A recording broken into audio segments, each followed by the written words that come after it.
Hey, what's up, everybody? It's MJ coming back at you. My guest today is I always fuck this up. Sounds like I'm saying Somalia, but sommelier and contributing editor covering Italy, specifically Piedmont and Brunello at jebdunnick.com. Audrey Frick. Audrey, so glad to have you here. She's a badass. I mean, early on in her wine career, she gained the notice of Master Sommelier Bobby Stuckey, and she was hired on at his restaurant Frasca. She worked her way from the back office and polishing room to the wine team while studying to earn the Advanced Sommelier credential through the Court of Master Sommeliers. We're going to get into that a lot more during this episode, and I'm sure you guys are really going to dig it. She then moved on to Frasca's sister restaurant, Tavernetta, which is in Denver, and as a member of its opening wine team before becoming the lead somm. There she worked to foster a culture of wine education for the staff with an all-Italian wine list.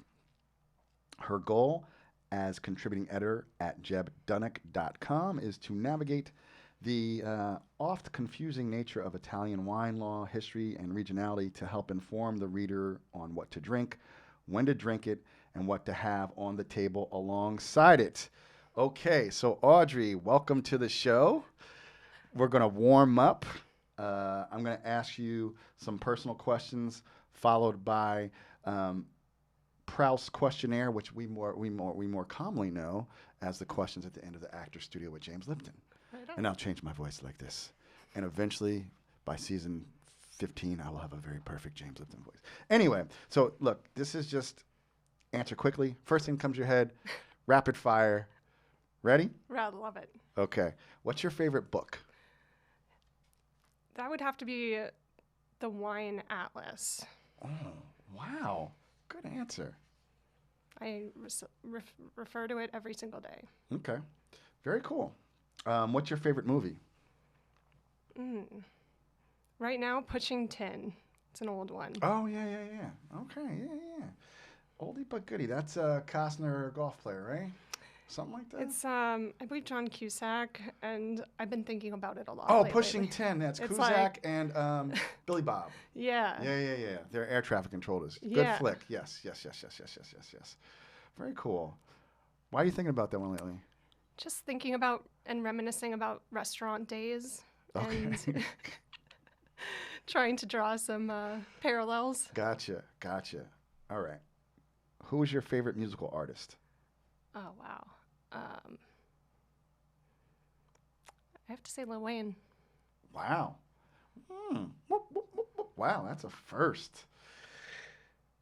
Yeah, you're younger than I am, Lil Wayne. We're 90s hip hop all the way. All right, very cool. What's your favorite food or thing to eat? Oh my gosh, I love Japanese food. Ramen, probably last meal. Very nice. Who is your favorite athlete? Oh man, so many. I'd have to say Serena Williams. Good answer. What was your favorite cartoon as a child? Whoa, taking it back. That's what we do. Probably just Bugs Bunny. Yeah, come on. You can't go wrong with Bugs. I mean, take away the blatant racism, take away the blackface. But it was funny as hell. But that's what I watched. Me too. I mean, I didn't realize that. I was Going like, back. you shouldn't be like, wow, there's a monkey across this. They're in Africa. But anyway, it's hilarious. I do like Bugs Bunny. It's very funny. Everything he does, drag. I mean, it's great. What was your favorite cereal as a child? I really don't like cereal. Oh, really? We're a divided household on that one, but I would say I liked kind of Chex Mix kind of situation. I don't know. More savory. Yeah. And sweet. Okay. That's the first time someone said Chex Mix. Okay. All right. It's COVID. What's your current exercise routine? Oh man, a lot of stationary bicycles. I've got best purchase of COVID Peloton, right? was I actually have a cheap $200 bike that I have the Peloton app and I crush that. Allie Love, Alex Toussaint, all the way. Nice. And I have a subscription to Army, Aiken Army. That one is brutal. Really intense. And occasionally I've done SoulCycle outside. All right. Who's your favorite comedian? Oh, wow. You know, I have to say it's a singular show Okay. that I got to go to. It was Charlie Murphy. Okay. And Oh, it was a really wow. special one. My husband took me to that. And, he only was alive for another year or so after that. And that was a really special one. So Nice. I'd have to take my head off to that one. Okay. I like that. Who would you most like to have a bottle of wine with? Oh man.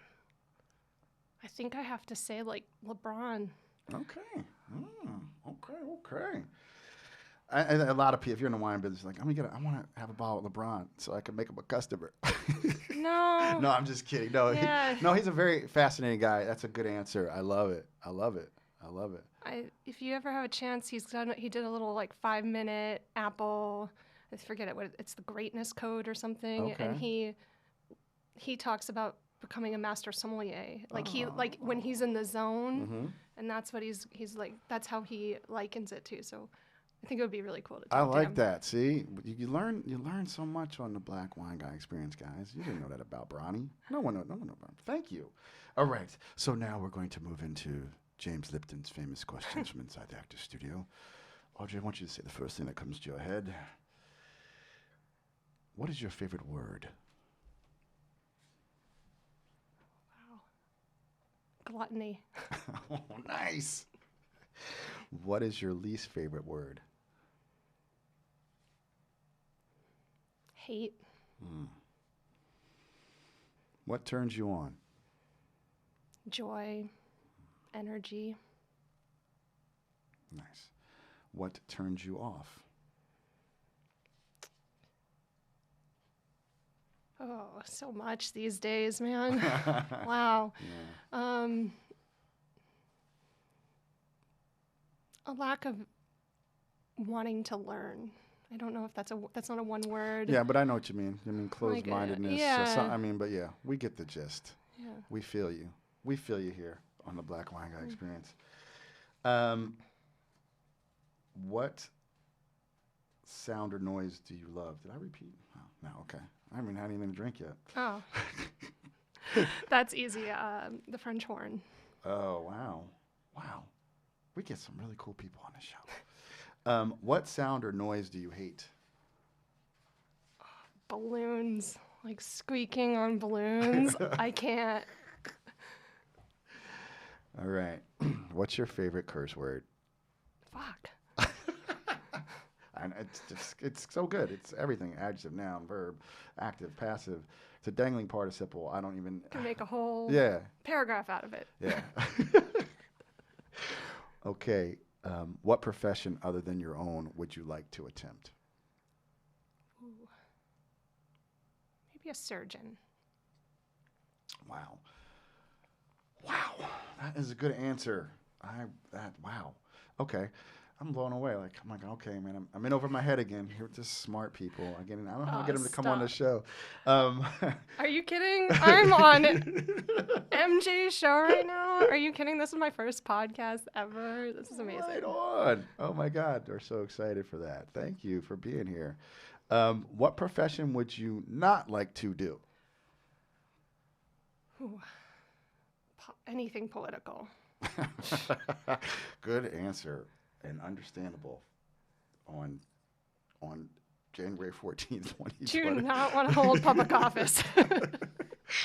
All right. And lastly, if heaven exists, what would you like to hear God saying when you arrive at the pearly gates? Welcome. Here's a glass of wine. Awesome. And it's whatever he's drinking. I don't care what it is. Just pour it. Let's go. Because I don't think he'll be drinking any broke shit, so I think we'd be all right. I think we'll make out all right. Yeah, I think it'd be all right. Yeah. Awesome. That was so much fun. And if you want more Audrey, and I know you do, tune into our episode of the Black Wine Guy Experience. Cheers, everybody.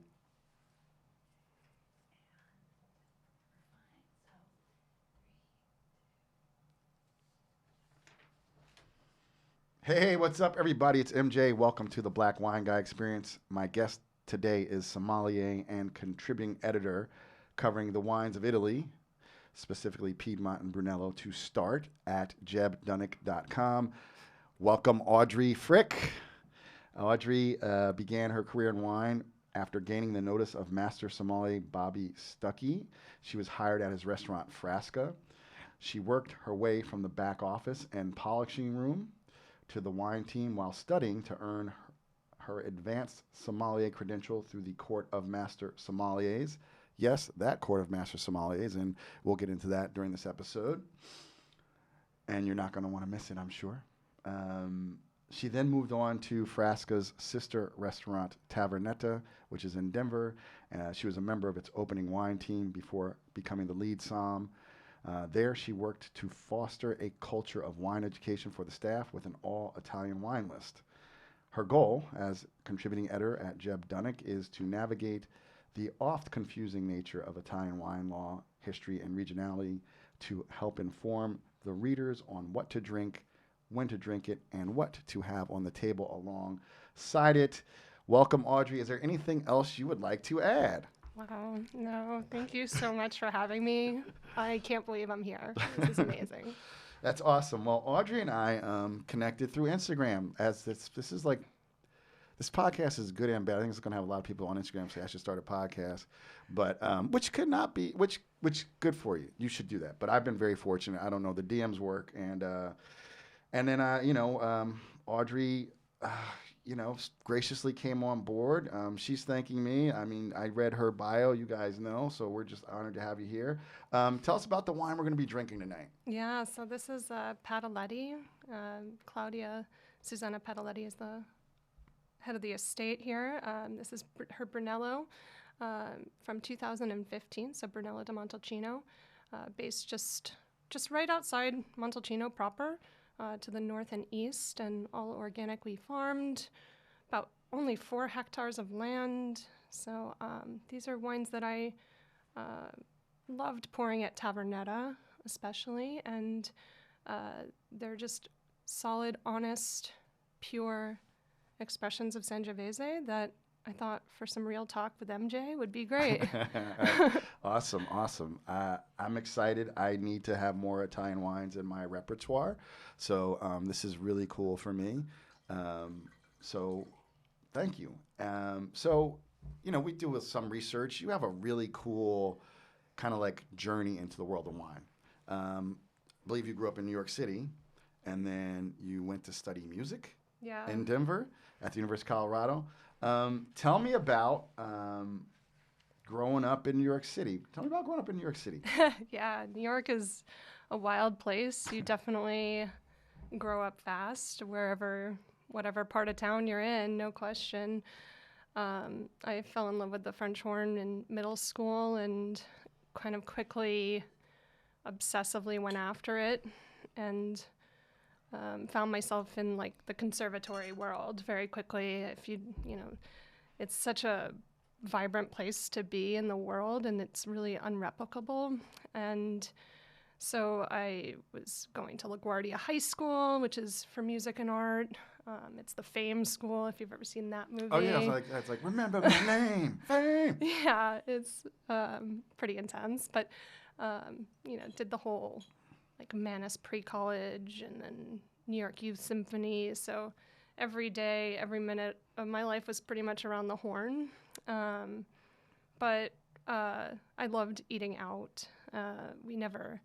Growing up, we never ate at like the La Bernardins or the Danielles, but we definitely dined out a lot at our kind of neighborhood restaurants, and that was a great part about being here.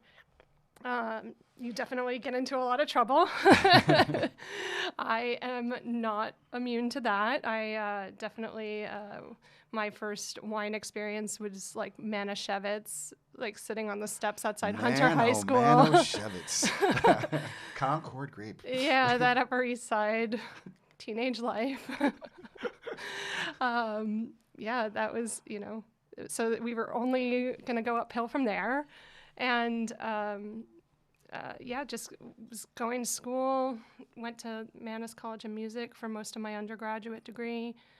And And then, it's a lot going on here. It's wild. Like I think about that conservatory culture, and then you have the New York Philharmonic down the street, and like the Met Opera and Alvin Ailey, and all these great places where, and student tickets were almost practically free, $10 or something, maybe, or you could wait outside the Met Opera and just wait for someone to come out at intermission, and inevitably, I'd be in ripped jeans and whatever, looking like a mess, and then all of a sudden you find yourself in the front row, looking over, and there they are, you're like, whoa, this is wild. So it's an incredible place to experience those kinds of things, but for me it was just a little overwhelming, and I wanted to go to Colorado actually to kind of just sit in a practice room and just play the horn and, really hone the craft of winning an audition. I definitely am somebody who struggles with anxiety and stage fright, and so I'd have high highs performing, and then and win an audition, and then the next day come back for round 2 or whatever, and it was just crash and burn. So I never got to that consistent part. When you think about people who perform at the highest levels of any profession, I think it's that top 5%, and you really only fluctuate in that top 5%. I like that. So, that's a good analogy. Yeah, I mean, that's something, as we kind of talk about it, in Bobby Stuckey universe, that's definitely you're able to find that, and and he's a great teacher for that, and the only way to do that is to go through and start from the bottom and work your way up. Yeah, we had Dustin on, as you probably know, and he tells a story how he met Bobby. He went in just looking for a job, all busted looking, and Bobby was just so oh, should you join us for dinner? And he's like, I didn't have any money, but and then he just kept coming back, and then Bobby said, all right, kid, you got to start. You're going to clean the bathroom and do the dishes. Oh, yeah. I mean, I was definitely not as forward as Dustin was. I went about it way around. So I started at the Boulder Dushanbe Tea House.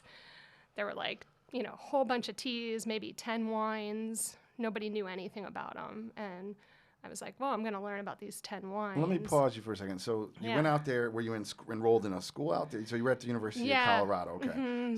So you needed a job. How did you end up at the tea shop? You were looking for a job, money? Yeah, totally. I was a broke student. In New York, you have the gig culture, and you can pick up a $50 to $150 gig and crush it every single night, and I still didn't know the go to French horn school. got down like that. Yeah, I mean, find yourself at a church. We'll play French horn for $100 tonight.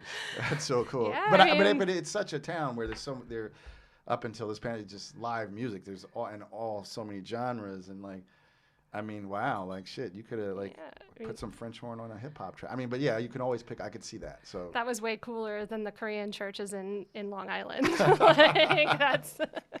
But those were, here in New York, there's so much. If you just show up, which, if you can really clean up and get through school, no problem. But for me, that was a lot to balance. And in Colorado, there isn't that gig culture.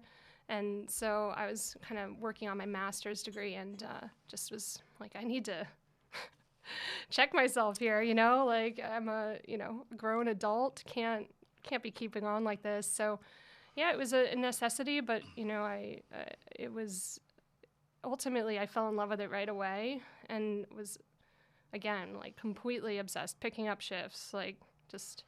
So, what were some of the wines? You said they had 10 wines. And you're like, I'm going to learn all 10 of these wines. Man, I don't remember. I mean, well, that's not true. I mean, there was, probably, something along the line, not Barrel X, but, some entry-level Riesling that was, right. I was like, wow, I just read about this place, the Mosel, and then here it is. And you're like, oh, man, you can, smell the slate and that petrol, and or, a hint of that, or you're talking yourself into that. Well, exactly. I think in the beginning we talk ourselves into, oh, yeah, blueberries.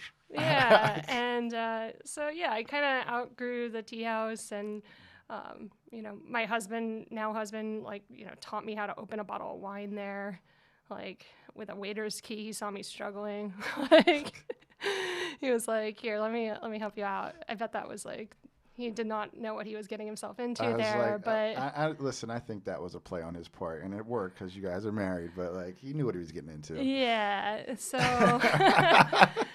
so yeah, we Ish. So yeah, We never really do know until we're married. But anyway, yeah. Oh no, totally. I started working at actually these guys down the street. So at this point now, I kind of knew about the court, and I kind of knew. How long were you in the business before you were even thinking about getting certified? Like how long? Oh my God, it was like instantaneously. I actually signed up for the intro. Like I found out it existed, and I was just like, boom! I just hit the red buzzer, and of course, like everyone says like nobody fails the intro. Right.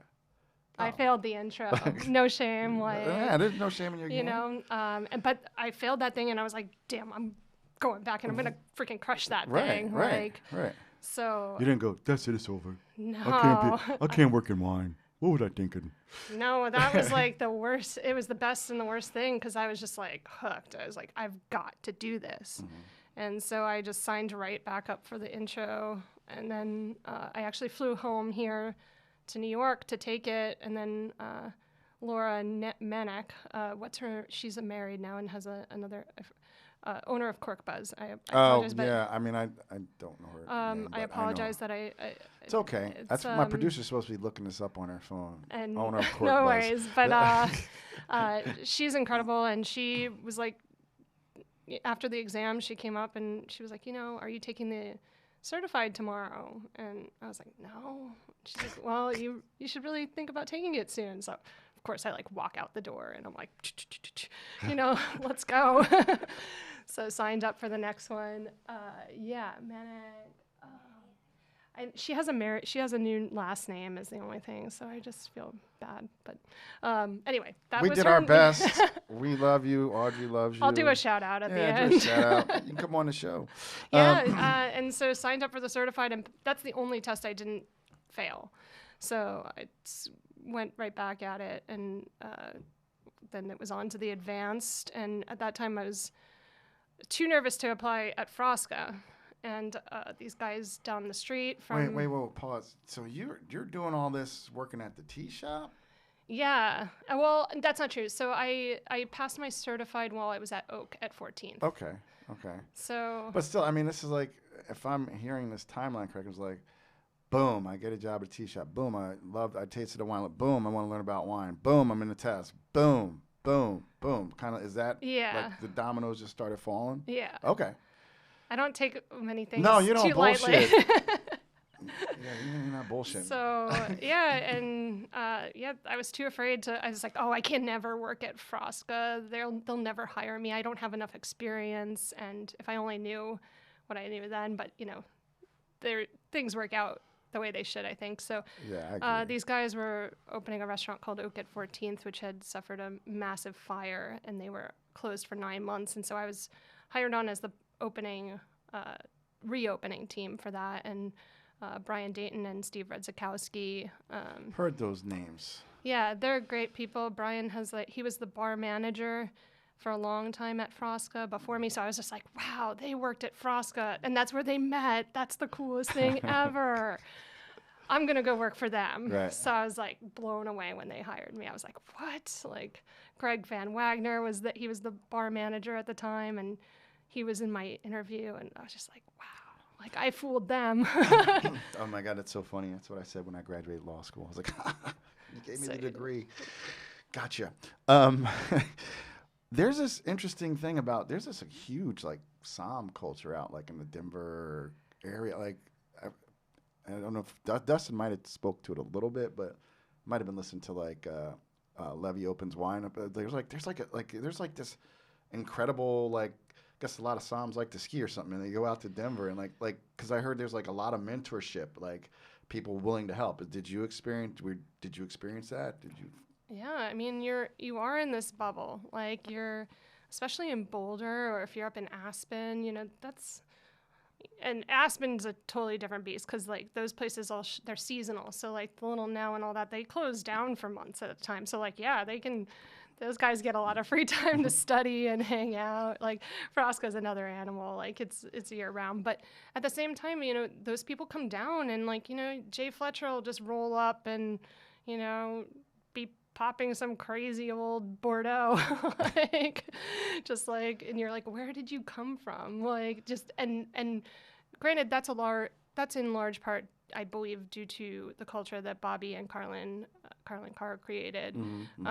You know, the Monday night menus are where they feature a winemaker, a sommelier, someone in the wine trade every month. This is all, of course, pre-COVID, but you know, there would be world-class winemakers like you'd have Luca Corrado or like, you know, just rolling in on a Monday night and like you're like, wow, this is nuts. And you know, just so many countless people from all different walks of life. And, you know, really the people who shaped this industry and like Raj Parr and all these crazy people that you would never just meet. Right. And here they are doing a dinner and, you know, and you're just a fly on the wall and observing and taking it all in every Monday. Mondays are the best night to work at Frasca historically. I miss those days very much, and for them, you know, right now it's a hard time. Yeah, no, Bobby's awesome. He's leading the fight, trying to get some relief for restaurants and doing everything. I mean, they got the tent set up, and he's out there bussing tables and, you know, parkas and doing what he has to do. And just I can't wait to meet him. We're IG friends, actually, and he's very responsive. He's a super guy, and he's like, oh, you got to come out to Colorado. I'm like, yeah, I do, you know. But everybody who's worked, everything I hear about him is just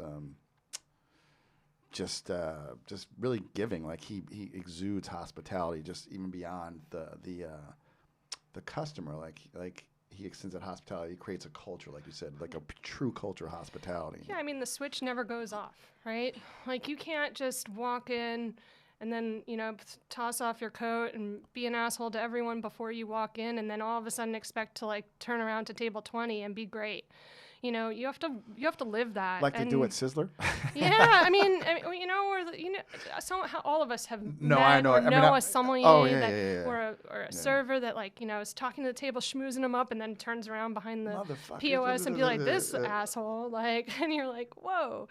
No, you have to really embody it, and that's so much about what, you know, is going on right now. Like we all need to embody the awareness, self-awareness, awareness of and empathy for your team, and only then can you really do that for a guest. And he's someone that absolutely embodies that, and you know, they are so generous with their time. I mean, Carlin would like, you know, even as a backweight or whatever as a polisher, you know, as soon as I I was welcome at the table to taste it was on the calendar, you know, every tasting appointment that she had was on the calendar, ready for, if you could show up, like you do it.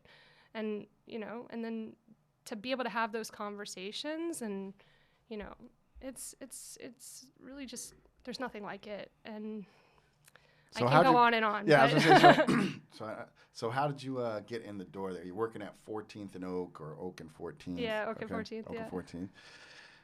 I've had a little sippy sip, guys. Oh, yeah, Relax. I need to have a sip. sip. Yeah, you do need to have a sip. I'm getting like a lot of beautiful leather, some dried cherries. I'm going to leave it to the Italian wine expert, but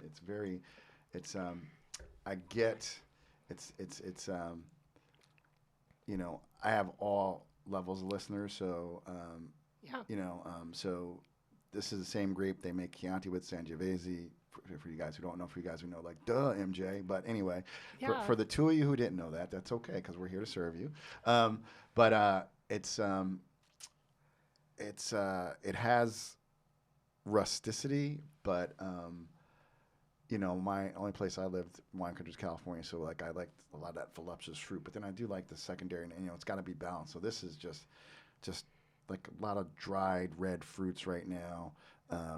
That leather you can get in the Sangio, little truffle. Totally. You know, herbaceous. There's always a touch of, you know, something that's very challenging, I think, for a lot of people with Italy is the bitterness. Yeah. And, you know, and you've got to kind of inch your way into that. You know, we're a culture that grows up on milk and cookies and Kool-Aid. you get Kool-Aid with extra sugar. No, we didn't have Kool-Aid at my house, but when I would just go to my cousin's house, they'd be like put a pound of sugar in Kool-Aid. I mean, there is an American palate for sure. Yeah, but then if you think about even just tonic or something, you start to establish if you ever drink a gin and tonic, that bite. I got into beverage really through beer. And what blew my mind was my dad cracked a East India IPA from Brooklyn Brewery, and I was like, "Whoa, what is this? This is different than the Sam Adams and all the back in New York, 25 years ago, it was just Bud Light, whatever else. You were lucky if there was Coors, that didn't exist. There wasn't this crazy amount of beer. Wait, 25 years ago I lived in New York. There was crazy amounts of beer, but you were young, so you wouldn't know. Right, I'm way older than you. I was getting by on my fake ID. Exactly.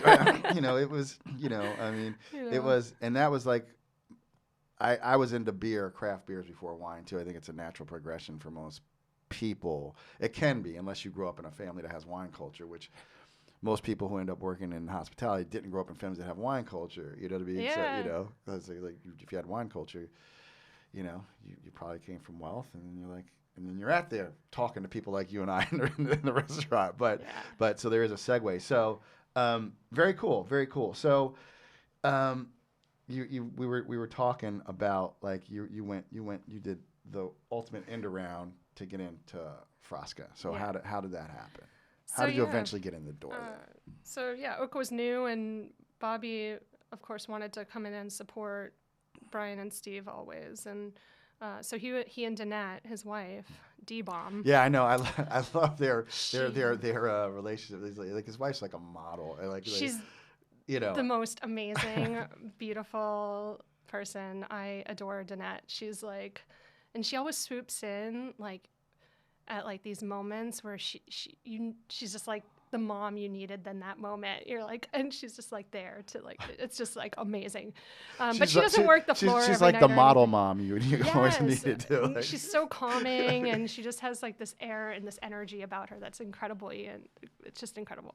But anyway, they used to come in on Sundays, which is Bobby's day off, and everybody, all the servers would run away. They'd be like, "Oh shit, Bobby Stuckey's here." And I'd be and Bobby Stuckey's here. Brian's head looks like it's about to just pop off like a cherry. He's freaking out. And I'm like, I'll take care of him. So I would go out, and it didn't matter where my section was in the restaurant. I would just it could be tucked in the PDR. And pause. How bold and badass is this French horn playing girl from the Upper East Side of New York? She's like, I'll do it.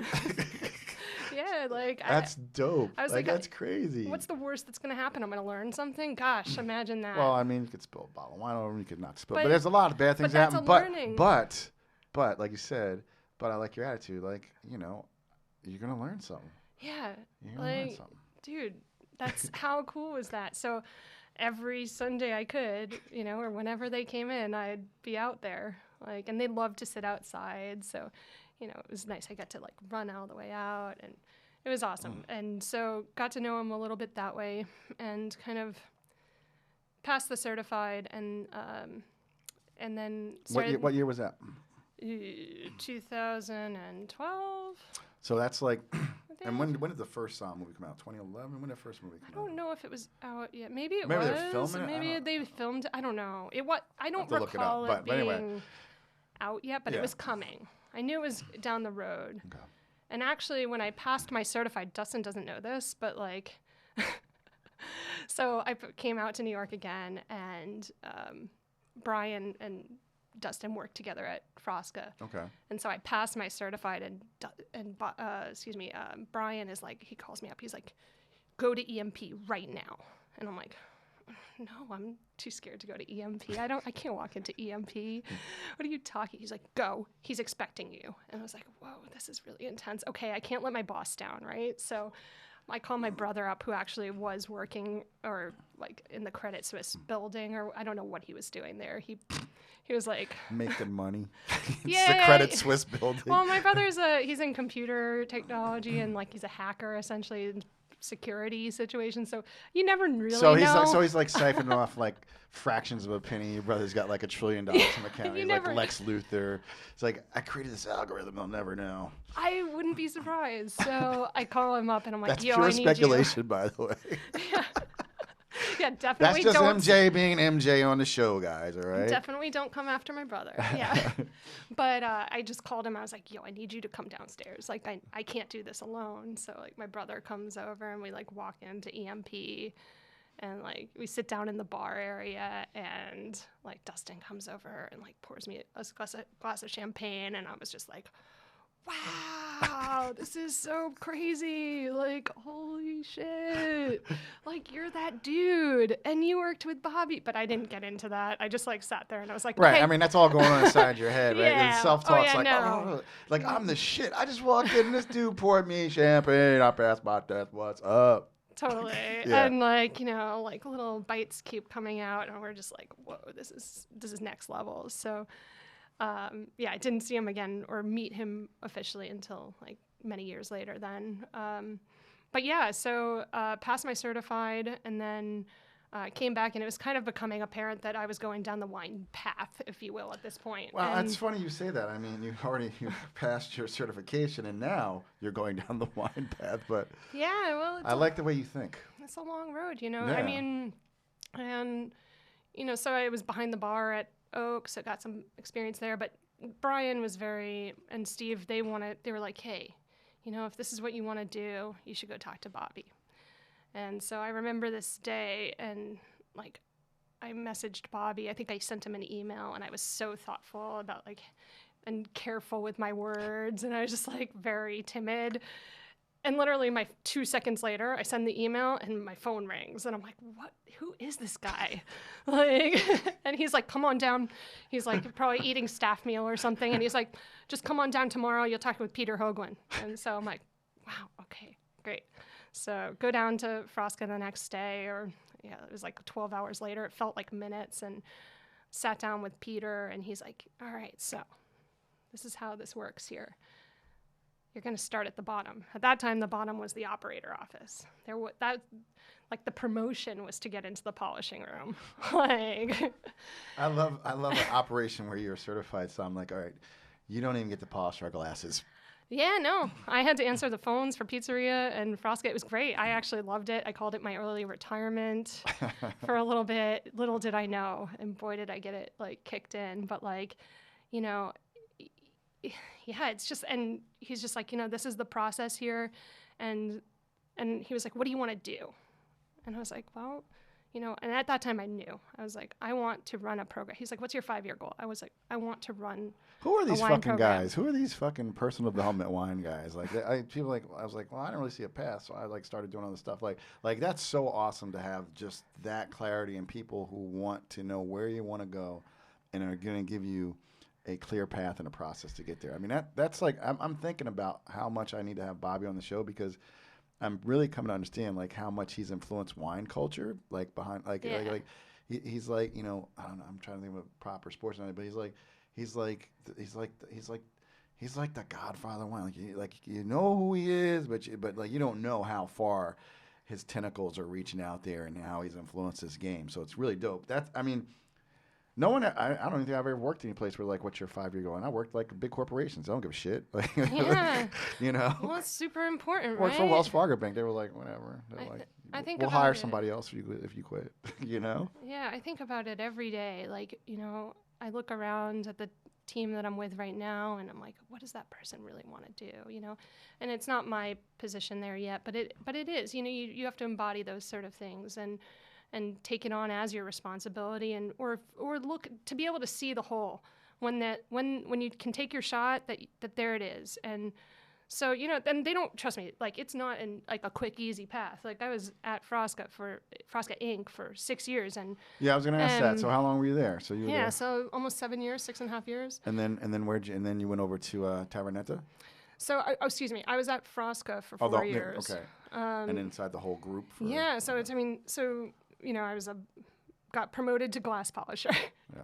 Definitely questioned my life in that room. No, so I want to make a very good point. I want you to break down this path because so many people, and I've had other guests, like, don't understand. I think because like people are taking their WSET 1, WSET 2, people don't understand how hard these jobs are scarce. This is like you said, this is top 5%. This is an MBA.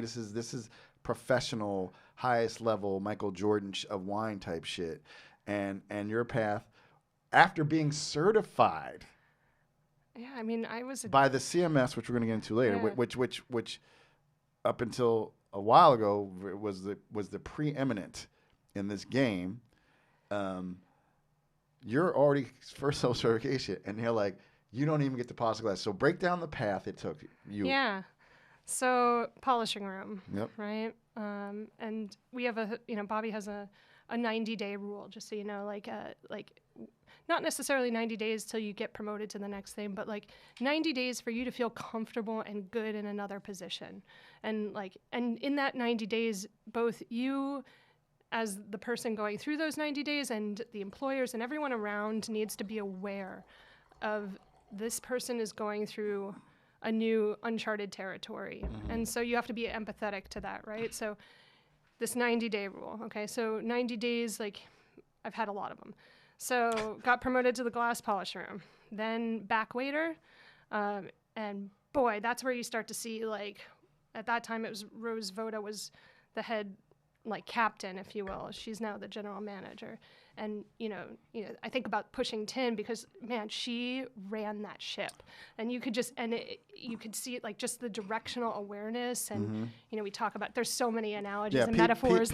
People also sleep on, they don't understand hospitality at a high level, like, the like you said, like it's like directing traffic, like an air traffic control. Like literally, people are seeing everything in the room. That guest over there doesn't have this, that. That's been fired. I mean, like people don't realize this. Like you said, the spatial awareness and the that you have to have to work at that level. That's really cool. Yeah, and I'm not a graceful person by nature. Like I am not a ballerina. I do not dance. Like I'm like Elaine when it comes to dancing. I'm like, whenever somebody says they can't dance, I think of Elaine. But Elaine thinks she can dance, so and there's the rub. Well, get enough drinks in me. We'll see. I mean, yes. I mean, everybody can dance. Just not everybody can dance well. Yeah. 100%. It's a joke. It's pretty great. No shame. So, but yeah, like, watch, and that's where at Frasca, like you're under this microscope, right? Like in the winter time, it looks like this crystal globe, like everything's twinkling. They're hardwood floors. So if you drop a piece of silverware, it's like, man, you hear that on the other side of the dining room. It's a 70-seat restaurant. It's like, it sounds like talk about like bad sounds. Whoa. Like that, if you want to make Bobby like go nuts, like that's his nightmare. I'm sure that's part of his nightmares. I think Jordan said, we had Jordan Salcedo on. She said, as I was sounding, do you hate? She's like, Zalto glass hitting the floor. Yeah, that's a good one. I should have thought of that. Yeah. Yeah, or the snap. Ooh, that's the scariest one because then you're like, is your hand? Well, the snap. Polishing is like, that's a whole nother thing. Like I use a lot of hot water on my glasses, but you get in there like because you could be dead.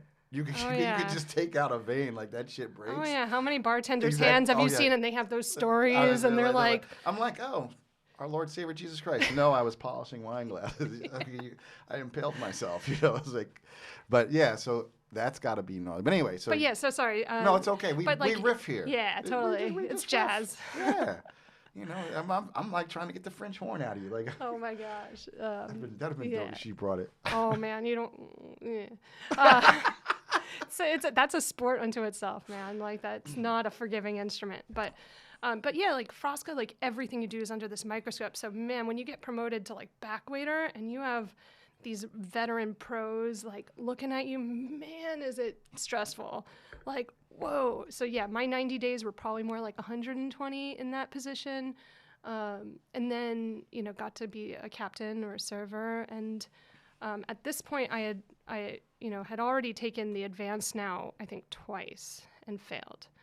And, I had taken the advanced when I was like a polisher at that point and really got it it was not a good experience. Like I really was in over my head, and I came back and I was like, listen, I know I was in over my head. Like, how are we going to fix this? And then I kept at it and failed again, and then got it on my third go. But that time, like by that point, I was probably like a back waiter some nights. Sometimes I was a server. I was not a sommelier. Actually, that's not true.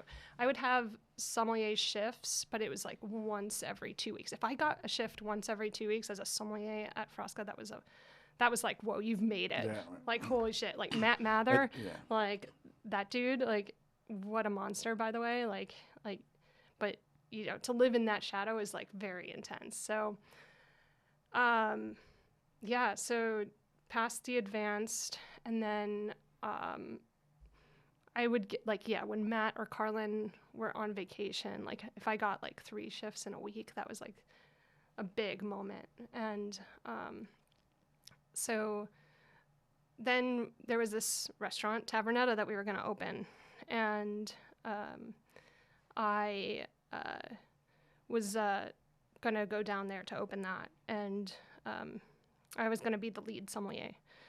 And, you know, we talk about failures, like, and personal strifes and personal, like, battles. This was my personal battle of my life. Like, I didn't realize I was going through a lot physically, emotionally, and I got sat down by our future GM and Carlin and Peter and had this intervention, like, that I was a negative influence there. Wow. And like that I wasn't going to be the head sommelier. And I was devastated, like beyond crushed. And, you know, I was fighting to like become even a sommelier at Tavernetta. And so what was that? What was that about? Was it, because just sitting here with you, I can see you're very driven. Like, were you two, was like, because sometimes when I lived in California, when I first was out there, like, oh, dude, you got to drink it, calm it down. You drink it. Was it, do you think there was an intensity or just you mentioned, and whatever you want to talk about, but you were going through something physically, you know, like, I mean, all of the above. I think there was like this sense of impatience or fear of, you know, self-awareness is really something that lacking in our world today. Yeah, and I think it's important. The reason I'm bringing it up is because I think it's important to talk about. Yeah. And, you know, we're all going to have struggles in our lives. And for me, it turned out I, you know, had a very physical, like I had like ovarian cysts that I needed removed. But something that I took away from it was just, what does positivity and what does living in the moment actually look like? Right. And so, you know, I doubled down on that and figuring out, how do I walk in and be great all the time? Mm-hmm. And so, you know, you start to embody those things. And that was that was a real turning point in my career. And I'm just going to pause because that's another thing that they actually cared enough to, like you mentioned before, empathy. Like they sat down like, yo, like most places would just been like, you got to go. They would just be like, you know what, it's not working out. They wouldn't even told you, and they were like, it's not working out, and then they would have gave you a shitty reference when someone called, you know. So I think that's it's telling to like the environment you were nurtured in. So that's really cool. And you know, and so I worked at it really, really hard, and then we went down and opened Taverna, and so then there was no head sommelier. We all were equal parts, and you know, all of this was just the best thing for the culture down there. Mm-hmm. And you know, we go from this 70-seat beautiful, like shimmering restaurant up in Boulder that feels like a snow globe and everything's like dazzling. And then you go open this 150-seat restaurant down in Denver, and where the energy is bumping, like freaking crazy energy, right? Like we thought we were gonna like, you know, we doubled what we thought we were gonna sell in a year, like almost instantly. And there's 3 of us, like my colleagues like Tyler Potts and Brian Schrader. We went down and we just bonded arms, and we were just like, we're going to do this together. Mm-hmm. And Carlin's incredible. She gave us so much, like, she was like, here you go, guys. Like, this is yours. Like, you know, and she of course was oversight and, you know, definitely runs that program and that ship, but man, she gave us the tools to do it and teach us how to run a program on our, like, I guarantee you, I'm so proud of those guys, like, and what we did there. But, you know, so we go down and, you know, it's Denver. We're right at the train station. Oh, nice. It's like, you know, there's 150 seats. There's not including patios, which are on both sides of the restaurant. And like, we were just like flying around. Like you'd do a lap in your section or whatever. Your section could be the whole restaurant too. And you'd be like running into the cellar, grabbing like 6 bottles of wine, coming out, being like, Bobby, here you go. Table 36. Justin, here you go. 65. Get it open now. Get it cold.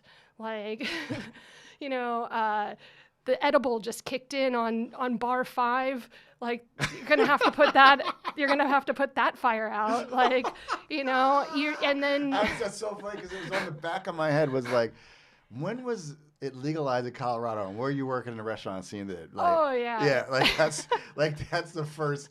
You're the first. You heard it on the Black Wine. Like, on top of all the other shit you have to deal with in fine dining, you got a motherfucker's edible just kicked in. Man, and you gotta manage that shit. Yes. Dude. Man, like, you know, we had our GM at the time, Justin Williams. He is incredible, and he has such a command, and his energy is just infectious. And I just watched him, man, and I just tried to embody that energy of like, I own this. This is what we're gonna do tonight. We're gonna crush it. I've got from the glass polisher to the back weight to the server to the expo. We've got your back. We can jump in anywhere.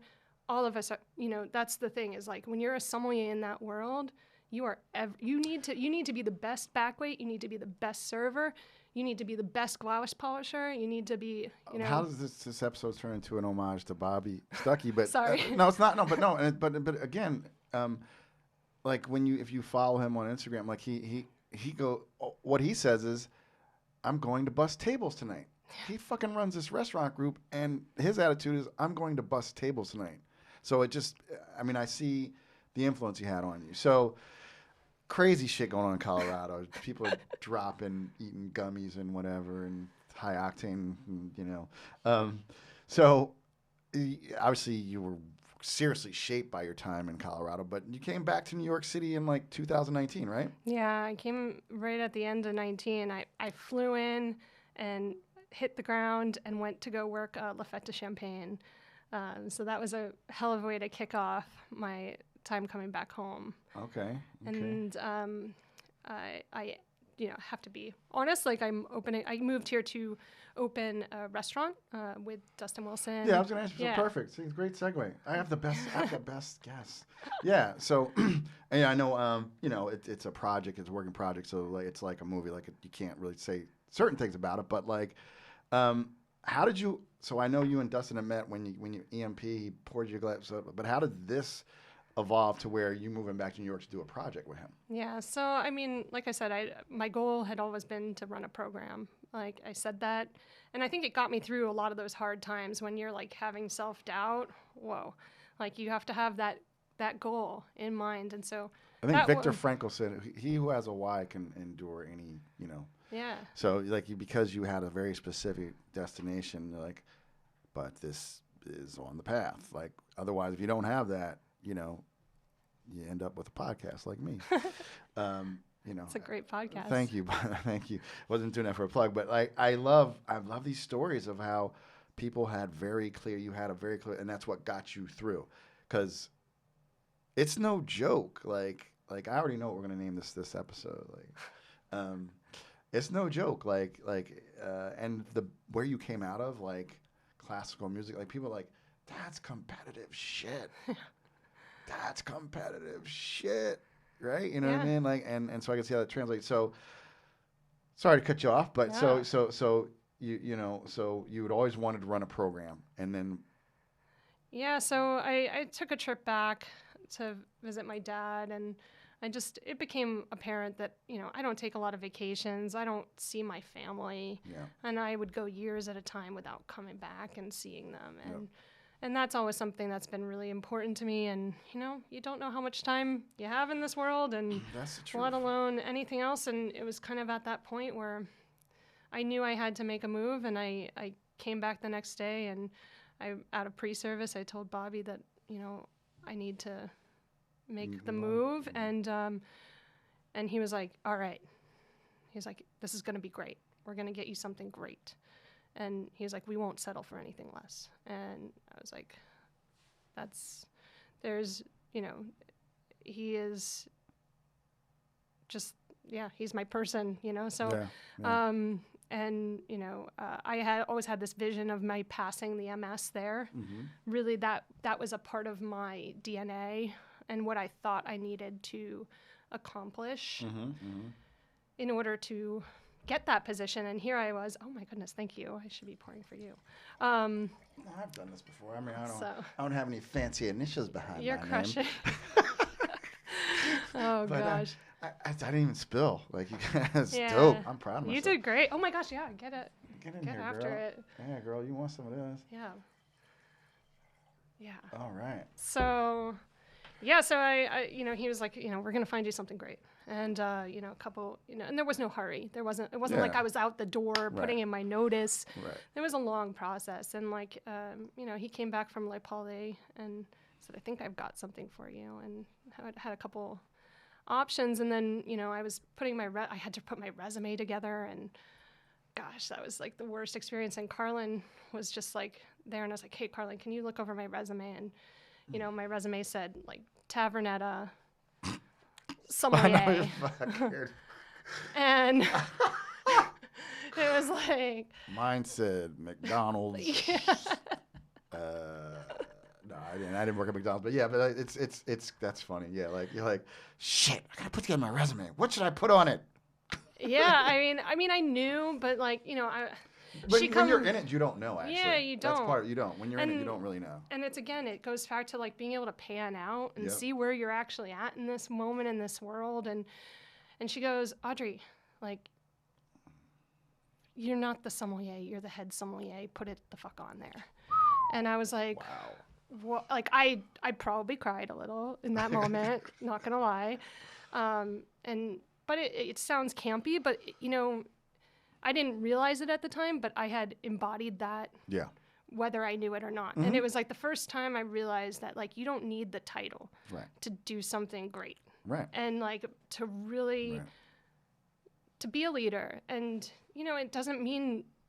What does leading people mean? It means like, it's teamwork. It's a team sport, man. Like, and so, and a restaurant is for sure a team sport. If you don't have the team behind you, you're losing. You're going down. So, so that was kind of like how I met Dustin and Austin Johnson, and agreed to be their wine director for an upcoming restaurant here in New York. Can you talk about the concept? What type of food is it going to be serving? Is like I don't know how much I can say, but I can tell you that Austin is we did while we were here we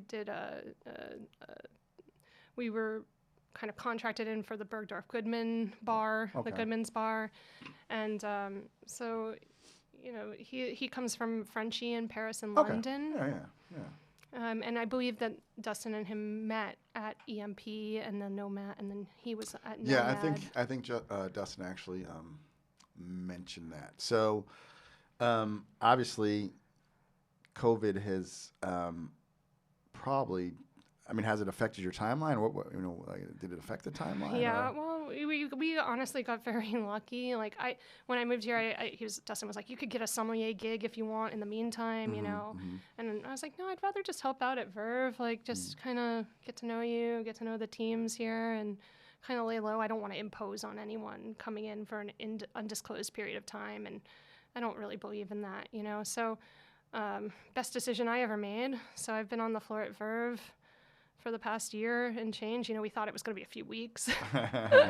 And the restaurant's been fortunately under construction the whole time. And, it's construction in New York, so it's... Yeah. No, that's actually worked out. That's really cool. All right, so listen, we have to take a break, so we're going to pause right there. And then we're going to come back. We're going to talk a little bit more about being on the floor at Verve, and then we're going to get into some of the Master Sommelier Court guy stuff. Yeah. So hang on, we're going to take a quick break.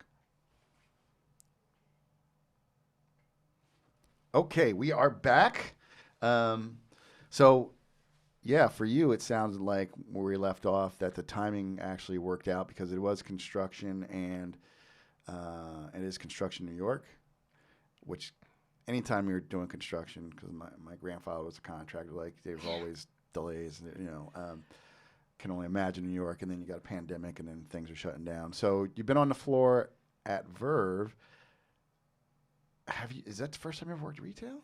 No, I worked for Brett Zimmerman at the Boulder Wine Merchant for a period, like like while I was in the polishing room and that kind of thing. I would spend a couple days over there, spend a morning, back when that was So, but yeah, not in a full-time position. Yeah, that's my first retail gig. Okay, cool. So let's talk about. We're going to shift gears. Let's talk about the Court of Master Sommeliers. Back in November, you, Liz, I don't know. Hittinger, wow, and Taylor Grant wrote a petition to the court, and it was around the issues of sexual harassment. I'm sure it's deeper than that. So tell me about this, the petition you wrote here. Yeah. So, kind of backtrack a little bit to. The Black Lives Matter movement and, the killing of George Floyd and all these horrific acts of violence against the Black community. And, at that time, I thought and still feel that silence is not okay, that you're being complicit and you're making the problem worse. And I appreciate you saying that because I told Lonnie, my producer, one time, I said her name. Shh. No, I'm just kidding. Yeah. When we had Dustin on, I was like, "You're a white dude. You're chilling. You worked at EMP. You don't have to say anything. You don't have to say anything." So yeah, talk about so you just if you were you do have to say something. Yeah, I mean, I listened to Tahira's, post about, her experience with the court and in the intro, having to say master. And I'll tell you that is interesting because I feel her, but as a martial artist, I remember when I had to call this white dude, and I said to him, I said, when it was when we're in the mat, he's Master Wheaton, and then when he got off mat, I was like, I was thrown for a second because I was like, you're the only white person I've ever called master, So I totally get her point. But it's interesting, but that's what I went to if you and particularly Nat, you're not gonna be this is different for sure. Yeah. But you're not gonna be a martial artist if you can't say master, and that's a tough one, this is very different because that was just, to me, it seemed like it was a power play, but I, as a black person, you could Master Wheaton, it's there's anyway, it's ugliness. Something in me snapped that day. Got it. When I saw that, and something just broke a little bit, and so I've been thinking about it a lot, and the lack of response, and I talked about it a lot with a lot of people, but and I think the other big thing is to listen, and then I also I did know that this article was coming from Julia Moskin, and I was just like, when is this gonna come? I knew I had heard rumors about it, and I was like, how bad is this gonna be? And when it came out, I had no idea how bad it was, but I had no idea how it would hit me. And then people's responses started coming out to it, and it was just people that I usually admire, and they're just saying, well,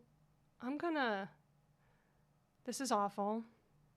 I'm gonna continue to work hard and study and take a test and fix it on the other side.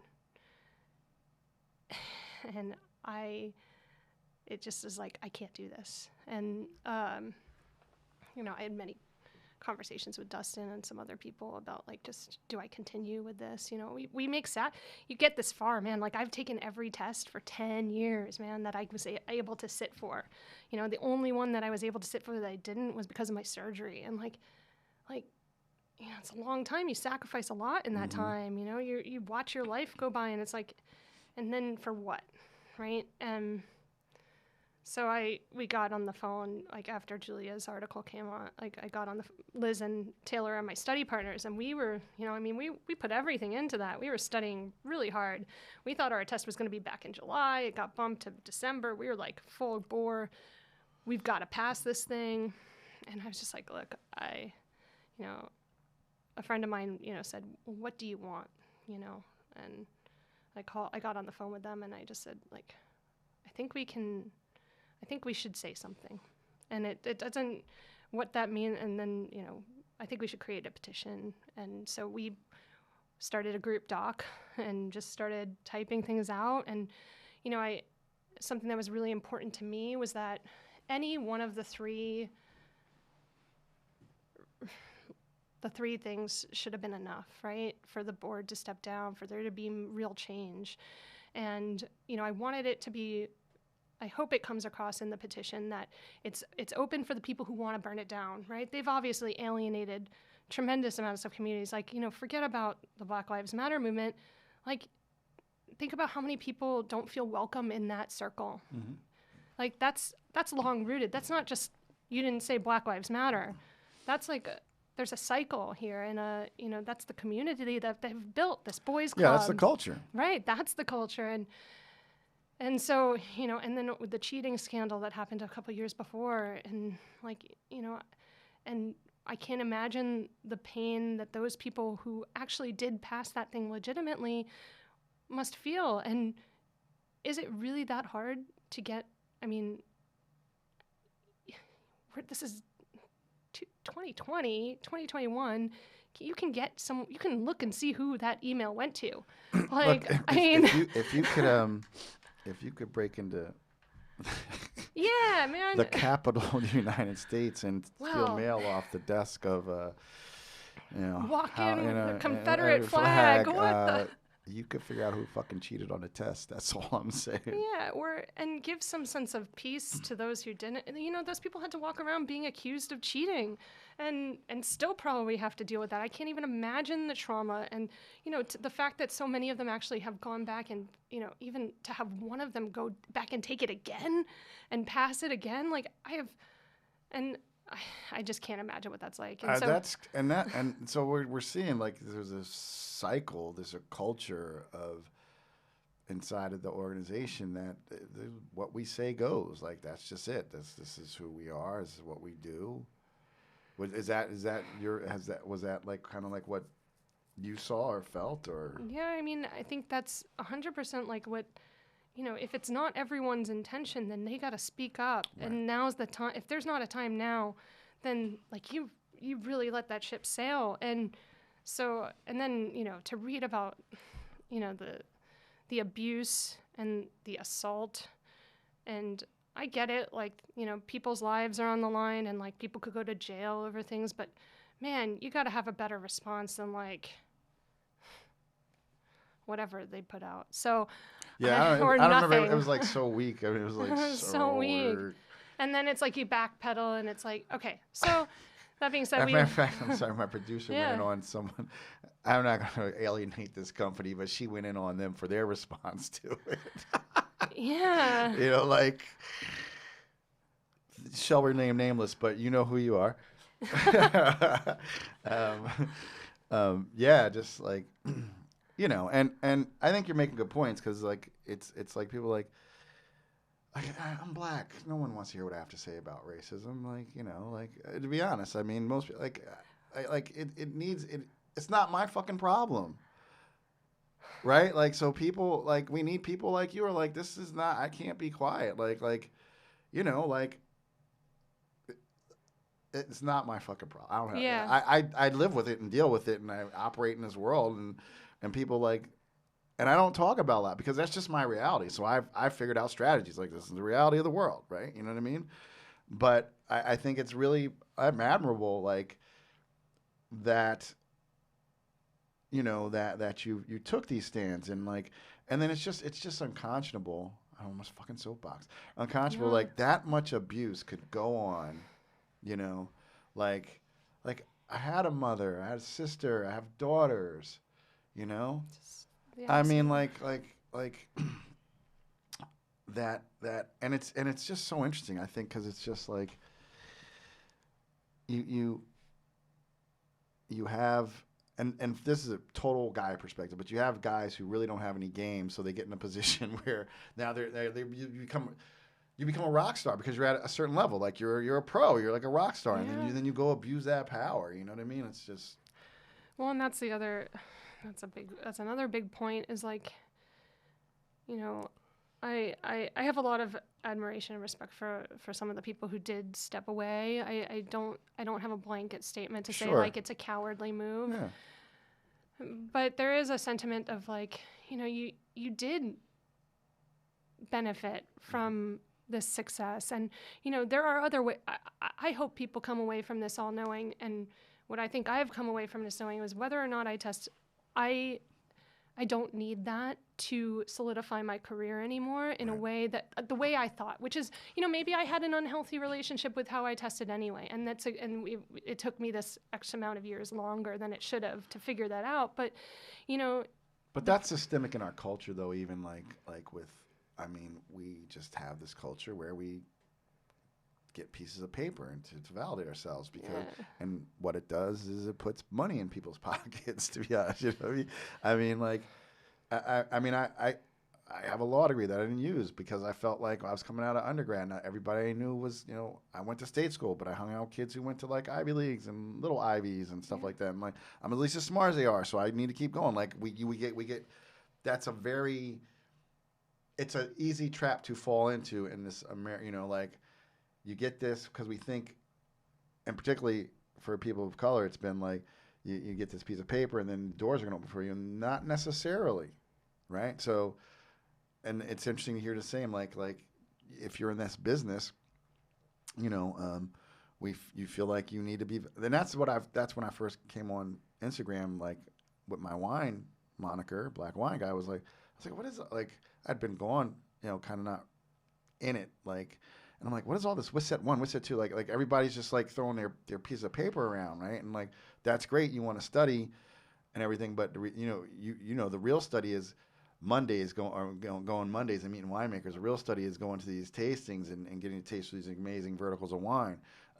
That's what's going to build your palate. And I'm a geek. I read the books, blah blah blah. But like my wine education came because I worked at a store that had one of the best stores in America, and they just would have ridiculous tastings every night, and I would go taste the best wines in the world every fucking night. Yeah. And then that's why I tell somebody, I was like, well, people are like, well, and I was a somm. I worked on the floor in a restaurant selling wine in Santa Barbara, but I never thought to get my paper because like I didn't need it. People knew I knew wine. I could interact with people, and then it's just amazing how it became this thing and a bit of a monster. Yeah. A bit of a monster. I fully agree. I mean, I personally, it's done a lot of good for me, I think, like over the years in the sense of I am someone who does like structure and Oh yeah. and I really have grown and to challenge yourself and trust me, I really want to know if I can pass that test. I get it. I get that about but, you, and the connections you got from it. I mean, it's not. We're not. I'm not saying, and I don't think you're saying that it's all bad. Like, I mean, look at Bobby, Dustin. Yeah. There are some really good people who've been involved. So, but they have a lot of work to do. I mean, look now. Fast forward and like they did take down the board. Like the board has switched, and we've been kind of quiet about. About the petition, because I do think real change takes time. It's not a post, right? You can't just press play on. That's why I'm not a lawyer. Once you go to law school, you realize, holy shit, you know how to change a law? Yeah. Could take decades. Yeah. Bro. If you live to see that thing happen, you're you're killing it. Like people don't get like change. Change is hard. Obviously we could see by the recent weeks, like this country people don't want to change. Like people like the status quo.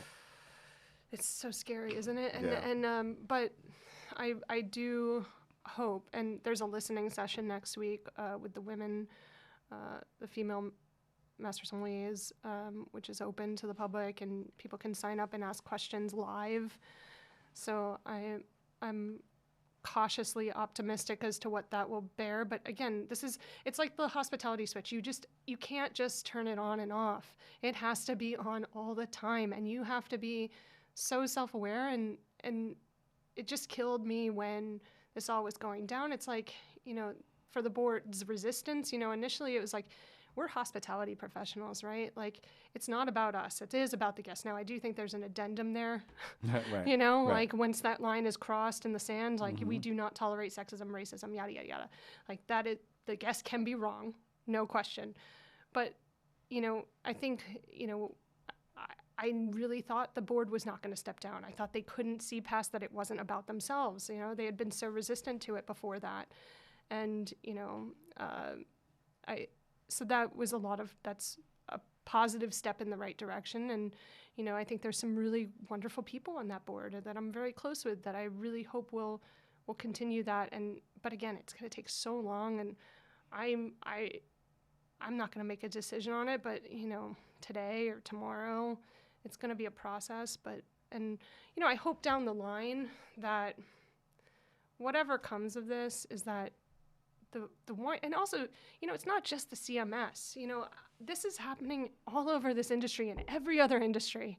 Like, this is not both on like a social justice standpoint and the like sexism and racism. Like, all of this is happening everywhere. And so, for everyone sitting back and eating popcorn and watching the CMS go down and what they think is flames is like, the CMS is going to be around, I think. Yeah, like, there's still people posting, like, they're like, oh, man, my test got delayed again. I like, know. People going for the advanced. I know. I'm like, have you been asleep this whole time? I think you signed my petition. I think they're like, less competition. petition, They're like, yeah, maybe I can slide through. Oh, my gosh. It's just like, so, and people's memories are short. But that's what I'm saying. It's like the light has to be on always. And it's everyone in this industry. It's everyone in other industries. And we just have to, as a community, like, first of all, welcome other people into the community. And there are ways to do that, for sure. Like, so many ways. It's just you have to be willing and ready to act on it and go for it, in my opinion. Like, you just can't rest on your laurels. And, being a master sommelier, I think about what it would look like on the other side. And I'm like, it should be about education. It shouldn't be about this trophy anyway. It shouldn't be about your pay raise. Like, it should be about mentoring and creating pathways to have a diverse community and giving people access and stop gatekeeping information. Like, I think about, part of me, like, especially with the blind tasting aspect, part of me loves the idea that you never find out the wines, because there is, to me, an existential, like, it's not about the wines, it's about, like, your confidence and your mastery of this, of the material, and to walk out and know that you've given everything and you've done it. I've named every fruit, spice, and sound, smell I've ever had in my life. And that's my best bullshit, and I'm going to walk away. Yeah, and I don't care if I'm wrong. I love blind tasting, man. Before the pandemic, or in the early days of the pandemic, when we still thought I had a test coming up, but Dustin had everyone in the shop, like, they were like, what can we do to help Audrey?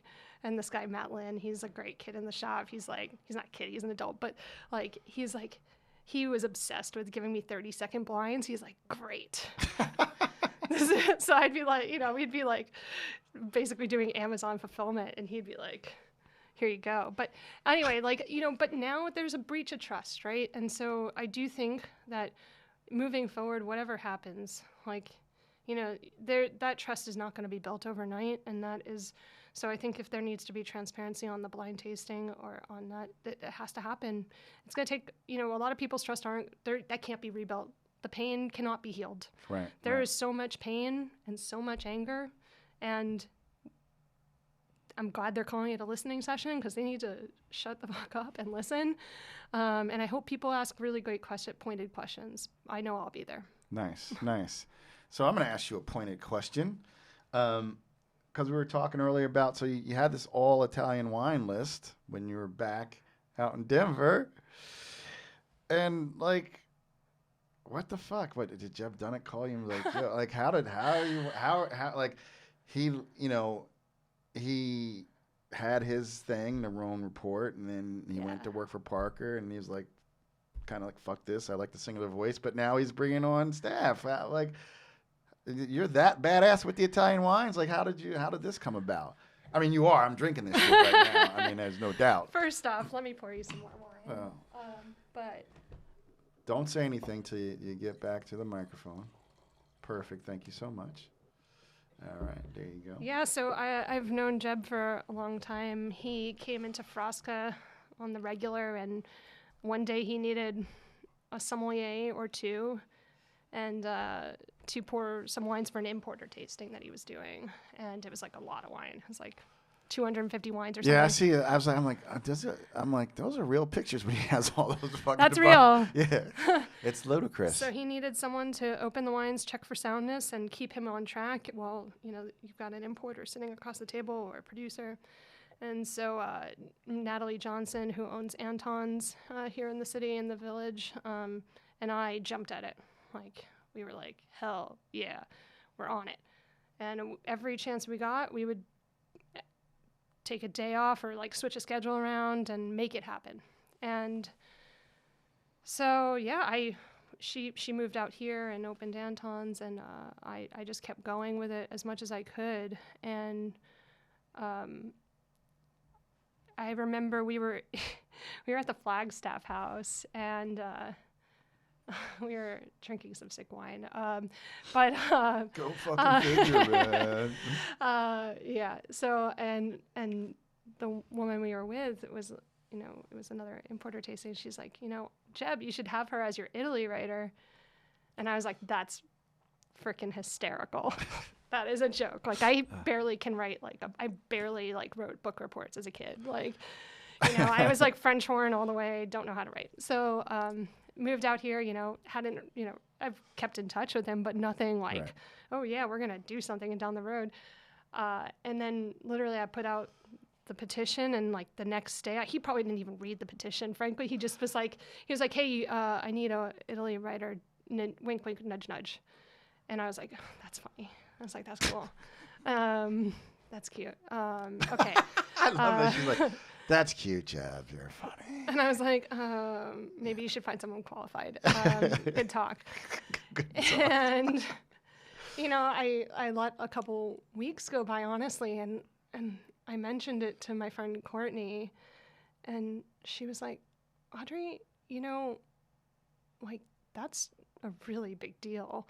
Like, you should not just poo-poo sleep that. on this. What are you doing? She's like, do you realize, what this means? And I was like, well, I was like, well, I never thought of myself as a critic, and the point scoring. And she's like, Audrey, that's how people judge. Like, that's a really important marker across the country for how we talk about quality of wine. Thank you for saying that, because a lot of people, because there's a whole Somm camp, scores and blah blah, and then we talk about the Parkerization of wine. Yeah. It was just a dude with an opinion who, I don't think he was Dr. Evil trying to get people to change their wines to suit his palate. If people chose to do that, that's a whole other thing. Yeah. But we grew, particularly in the States, we grow up. We get tests. We have scores. And I tell people, I was trying to explain to them. They were the other day. We weren't battling, but she was saying on Instagram she doesn't like scores, and I'm like,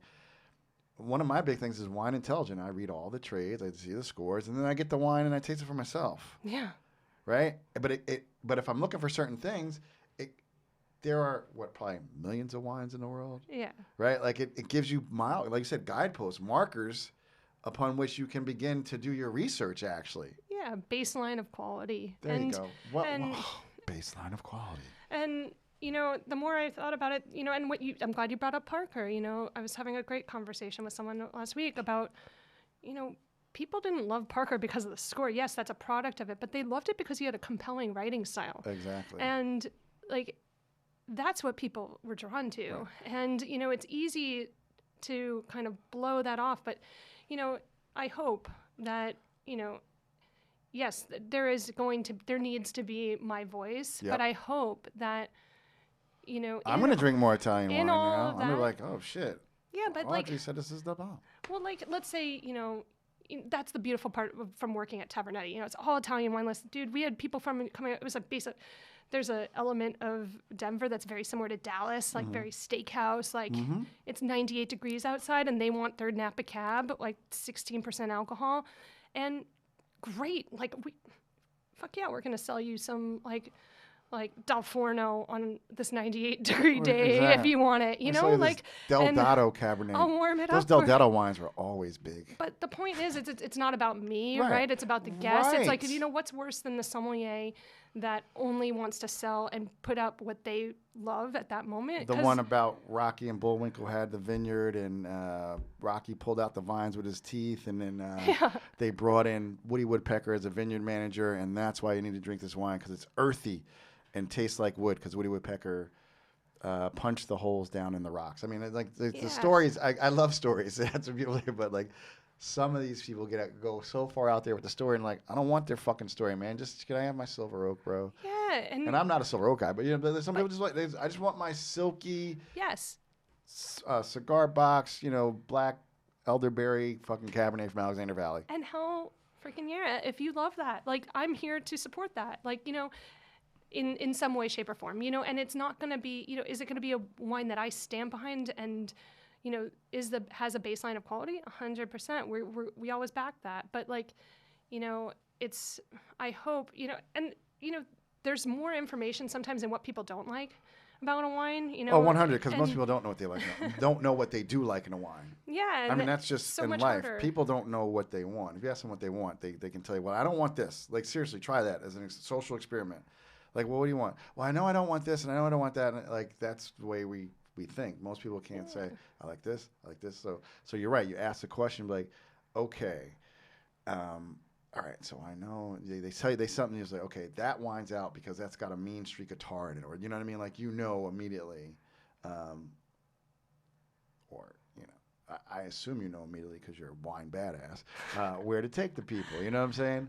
So yeah, you know, and I'm working on my first report for Brunello now, and it's, you know, it's an amazing experience already, and this is something that you really don't get to do even as a sommelier, is like really like to speak with every producer, as many as I can in the whole region of like in Montalcino. Like, that's wild. Like, no, that's dope. See, that was always my thing, even in California. Like, get to know the winemakers, like get to know the producers. Is like, that's when you're in the game for real. For real. That's dope. And what, you know, of course, do for you. You're like, oh, this is my friend so and so. It just adds a layer of story. I'm just excited for you. And like, you know, this wine that we're drinking here, you know, was something that we loved pouring for. You know, it's sub 150 on a wine list. It's $66 on the shelf at a shop. You know, and you know, this was something that would be great. That was great for pouring for our like kind of geeky Somm friends. You know, totally. You know, if you're just getting into Brunello, maybe this isn't where I'm going to really take you right out of the gate, but like there is something there for you, you know, like you think about like Pieve Santa Restituta, which is like a flashy style. I mean, granted that's expensive, but like, you know, it has like, they spare no expense. Like they do use barrique, and it's like, those are wonderful wine. Those are high quality wines. And, you know, they are doing everything right in the vineyard, you know, like Gaia, if you ever get a chance to meet her, like what a force. Like, I would feel 100% fantastic selling that to someone, like, and for the right person, and, you know, with that pocketbook. So there's you know, price quality. Yeah. That's another thing I tell people all the time. Like, you know, just working retail. I love working wine retail, but people they're reticent to tell you, like, you ask them some question, and I'm like, I was taught, like, and how much do you want to spend a day? Because there are so many wines in the world, right? And then I love when people say, not that much. So Mike, I was like, well, not that much. I have had customers who are making coq au vin and will buy a $200 bottle of Burgundy for the coq au vin because that wasn't that much to them. Like, oh, no, I only want to spend $15. So tell me $15. There's tons of great wines for $15 in this world, bro. Don't go not that much. Like, let's get some parameters. Yeah. Help me to help you. Totally. And that $15, I mean, that's something that's super important. Being able to find great wines at an affordable price for every price point is really valuable, I think. If you have to do it, but I'd rather just drink the good shit Yeah. all day long. You know, it's just so much easier. No, But you know, I kid something. and I don't. I kid and I don't kid. Like, Yeah. I love when you find that like killer $17 bottle of wine. Right? It's like, holy Yeah. shit, this tastes like that $300 bottle I had. What the fuck? Yeah, or like, you know, that was great about Tavernet. It's like, dude, people didn't know Italian wine, and they'd come in and they're like, yeah, what do you want to spend on them? They're like under $50, and then this light bulb, you see it in that moment, and you like take them to Mount Etna or someplace like, you know, they're like, oh, I only drink like I love when Pinot people say Noir only- from, I you know. know, yeah, and then you just see the light bulb on, like that. There's so much joy in that, and that's what makes wine fun. Is like, Right.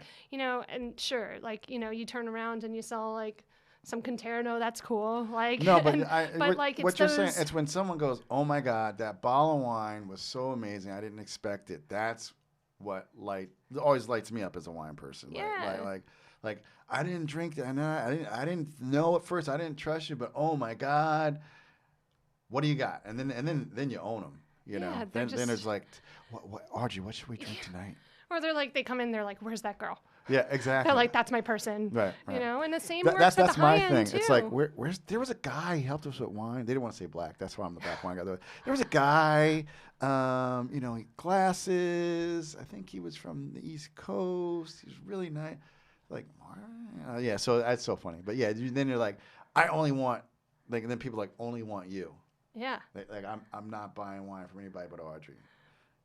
Yeah, it's hard when you have like the team mentality, because you're like, the idea, and I love that. That was another thing that's like, it's so important, is like, you know, trust me, Tyler or Claire, they got your back too. Right, you know, right, they got the same secret sauce. right, Don't worry.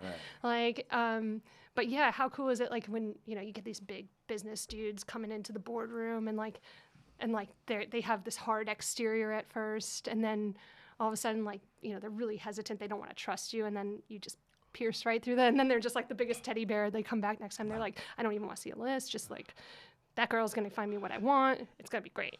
Done. You just press play. Like, and it's like the best feeling ever, you know.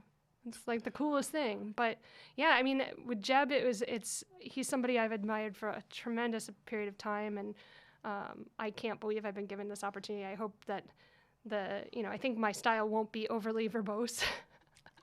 I'm not naturally like, I'm not a writer. I think it's more conversational. So Well, that's what I do. gonna- I speak my reviews first. I don't like to write. I like to speak them verbal, and then I just, you know, I don't know if you're reading my reviews. I'm Yeah, very all the time. curse and shit. I love but, it. But that's just like how I describe wine, right? Like I mean, like, but like I think it's just exciting, right? Like for me, like you said, like, you know, he left that Wine Advocate because he really believes in the singular voice, and he's like, but then like he's like, well, I need a singular voice on Italy, and you're that singular voice. I mean, that's pretty fucking cool. Yeah, it's gonna be a wild ride. Yeah. Whee! So like, wow. So you do you guys have a timeline on when the new restaurant will open here in New York City? We're looking like spring Okay. 2021, this year. Okay. Yeah, I was like, what year is it? I What know. day is it? Hopefully not 2020 part Exactly. 2. Very cool. Very cool. Very cool. Well, this is, you know what's super cool about that? I've been making connections to the show. Like, I can finally get in some of these high-end New York restaurants and shit, Yeah. man. It's like kind of fucking dope. They're like, and that's really cool. That's what's cool. They're like, who's this fucking black guy just walking in and fucking without a reservation? Like, they're letting them in. Oh, It's the BWG, baby. it's definitely your home. Don't you worry. You walk in, you let me know. Yeah, no, but oh my God, goop goobly goo, so much fun. Just kind of chopping it up with you. We're gonna wrap up, but before we wrap up, give me just this wine's been open for a while.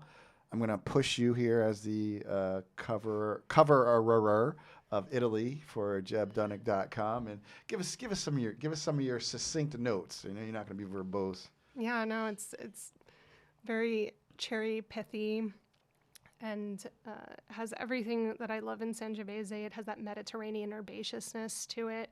Like, it's a warm vintage, so you definitely feel that like slight warming sensation, but it's not heavy. This is like, there's a purity and a transparency to the wine.